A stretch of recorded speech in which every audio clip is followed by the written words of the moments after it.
Rarely do we get a chance to think about what is really worth dying for. I recently got this chance on the island of Basilan.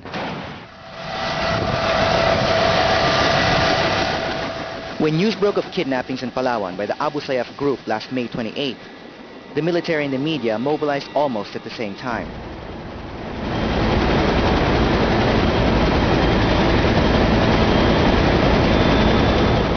When a firefight erupted in Basilan on the 1st of June, I was with a group of colleagues that took the first boat there. The next morning, we heard reports that the bandits were already in the town center of Lamitan with their hostages.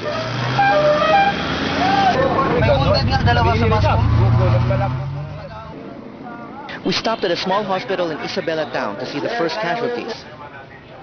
Among them a retired Army Colonel, Fernando Bahet, a Lamitan resident and a newly elected councilman.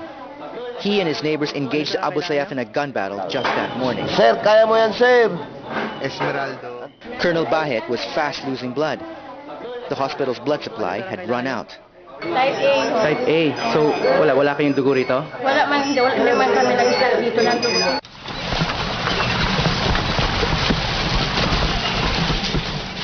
We went off-road to avoid the checkpoints of the military that tried to block the entry of civilians and the Hindi media. kami makadaan papuntang Lamitan ngayon. Ino-hold kami sa checkpoint. Ano sabi?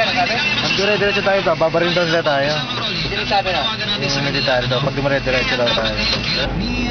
My companions were veterans of covering previous Abu Sayyaf kidnappings in Jolo. Journalists like Aaron Fabila of the Associated Press, Denny Sabangan of the Philippine Daily Inquirer, and Romy Gacad of Agence France Presse. Our reunions take place during crisis situations like this. When we arrived in Lamitan, we found many spectators milling about. Eric De Castro of Reuters was the only journalist already here when the firefight started. Andun ako sa kwarto ko, tapos biglang may sumabog dun sa bubong. Oh, may kuha ka? May nakunan ka? Meron din, konti. Ako eh. Alam ko tapang ka. Hindi ako tapang. Tumakbo ako sa baba. We were wondering why it was so quiet when government tanks called Simbas prepared to charge. Buhay kayo. Salamat. Para sa sa bayanan. Para sa bayan to.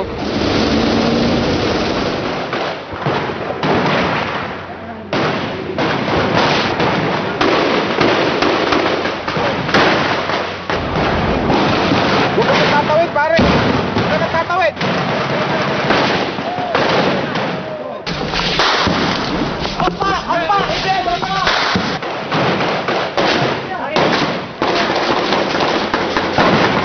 We didn't know where all the bullets were coming from, but we could hear them ricochet all around us. Saan ba yung sniper? Sa taas ng ano? Nyug. Mga puno ng nyug. Dapa lang. So, nasa line of fire ba tayo? Oo. Sa lukuyan, nagpapaputok yung militar at saka Abu Sayyaf. May mga sniper daw sa mga punong nyog na nagpapaputok papunta rito. Nasa line of fire daw kami ngayon. We were pinned down beneath a bus stop roof for about 15 minutes. Pare, kapang tayo. Isa-isa. Philip, Alvin, Spencer, alika na. Tara, atras tayo. Punta kayo, may kuha nga tayo, patay naman tayo. Tangina, alis na tayo. Muna. Wag. Walang tatawid. Tatawid. My knees were shaking, but I still managed to cross the line of fire. I took cover behind a wall, together with some soldiers and civilians. Nandito man ako sa likod ng pader na semento, pero tumatalsik-talsik yung mga shrapnel. Naalala ko, ganun namatay si Willie Vic. Tinamaan lang ng shrapnel yan. Galing yan sa Simba na...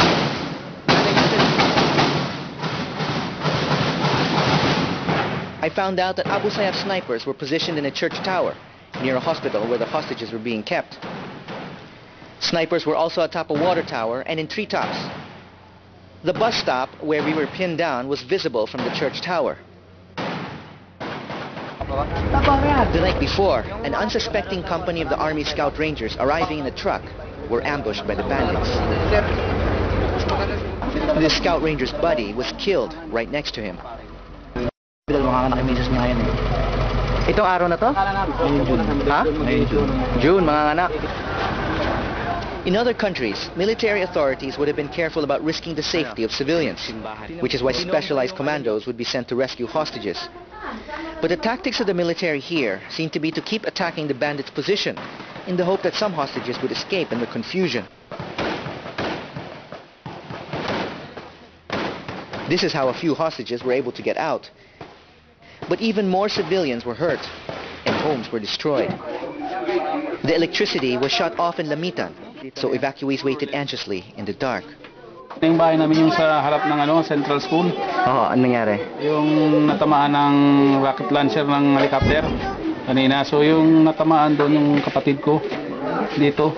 Pero nasugatan lang siya doon.